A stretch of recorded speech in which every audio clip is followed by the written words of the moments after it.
So, you want to know what the most well-rounded support hero in Overwatch is? Looking to try out a healer for the first time? Good news, I have you covered.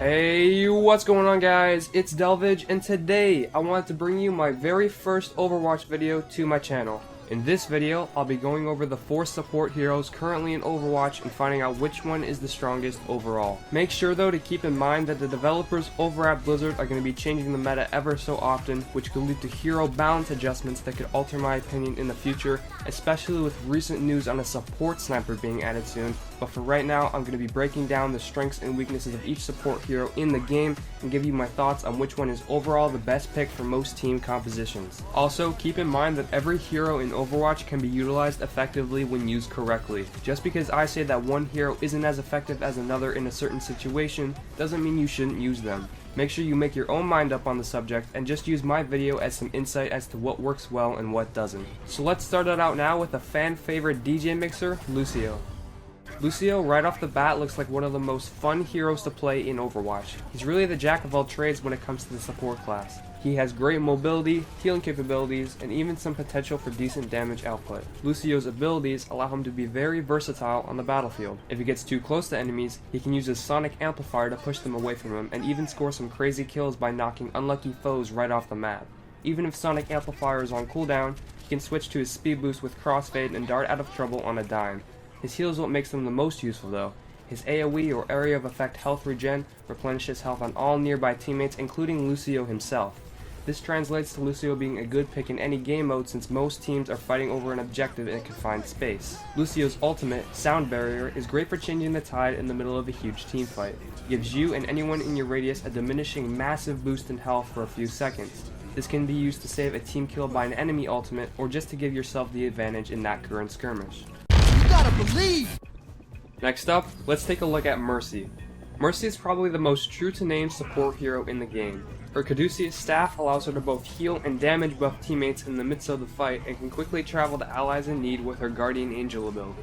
Mercy also has a sidearm, the Caduceus Blaster, that you can swap the staff out with, and while it does do a pretty good chunk of damage, its low fire rate and overall simplicity don't outweigh the benefits of having your staff out to heal and buff friendlies most of the time. It's normally used as a last resort to finish off a weakened enemy or to save yourself from being chased down by a support hunter on the other team. The main reason though why a lot of people both in the casual and competitive scene enjoy playing Mercy is because of her ultimate ability. In my opinion, Mercy has the single best ultimate in the game. Her famous quote, along with the resurrection, allows her to bring teammates back to life with full health and can easily change the favor in battle. If Mercy uses it correctly, it often leaves the enemy team outnumbered and with a low health pool, making it easy for your team to finish them off and push forward towards the objective. Although Mercy does have some amazing qualities in her kit, she is often picked out by the enemy team to be killed first over other heroes, and without an ally nearby, she is sure to become dead. This can make for somewhat of an unenjoyable experience while playing Mercy, and is why she is my least favorite support hero in Overwatch currently. That's not to say she is underpowered or weak. She is definitely the opposite when played correctly. She just doesn't fit everyone's playstyle as easily, such as a Soldier 76 or a Reaper. Would you like my professional opinion?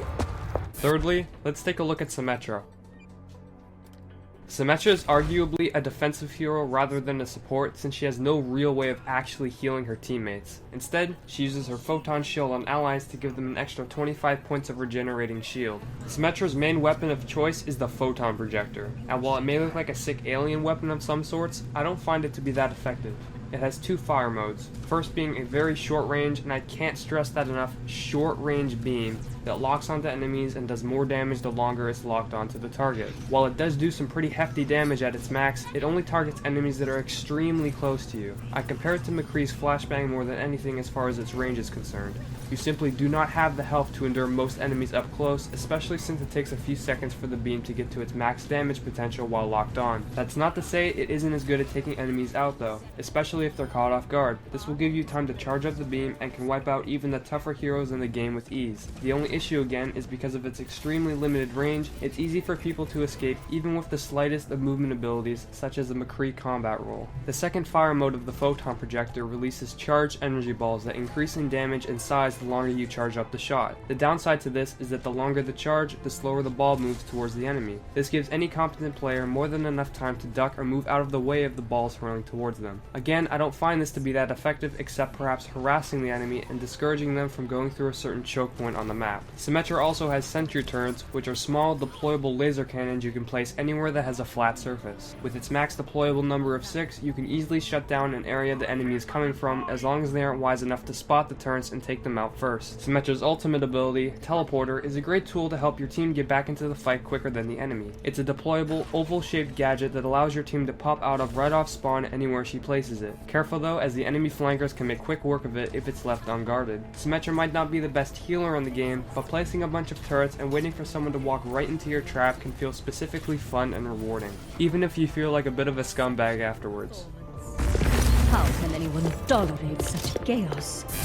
Lastly, let's take a look at Zenyatta.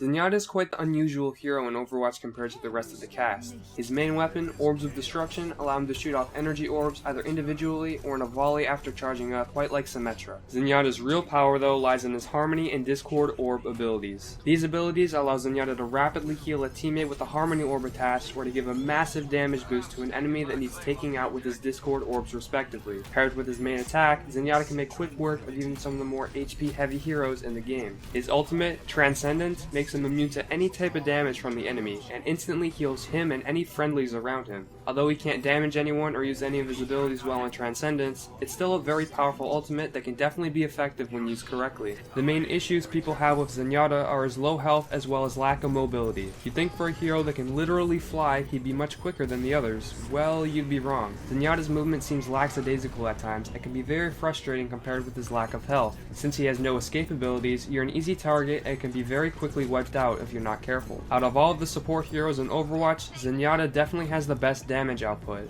With his Discord Orbs, he can either assist teammates in taking out enemies or try his luck one-on-one. Either way, players tend to underestimate Zenyatta's potential damage, and this can easily give you some nice kills in matches. Peace and blessings be upon you all. So which of these 4 heroes is the most well-rounded in most scenarios? It's a close one, but I'd have to give my pick to Lucio. Although his lack of health and subpar damage output may hold him back in close quarters, still, Lucio can be very effective. Like I mentioned before, he's truly the jack of all trades when it comes to the support class in Overwatch. His movement is matched only by other heroes that are meant to be as fast, such as Genji or Tracer, and his healing abilities are sure to grant both you and your team a massive advantage in the fight. His ultimate works immensely well for giving your team that slight bit of health to help you win that current skirmish, and the other support heroes either have something holding them back or don't perform as well as Lucio does in some situations. So the next time you feel like freestyling with Lucio, amp it up with that healing touch.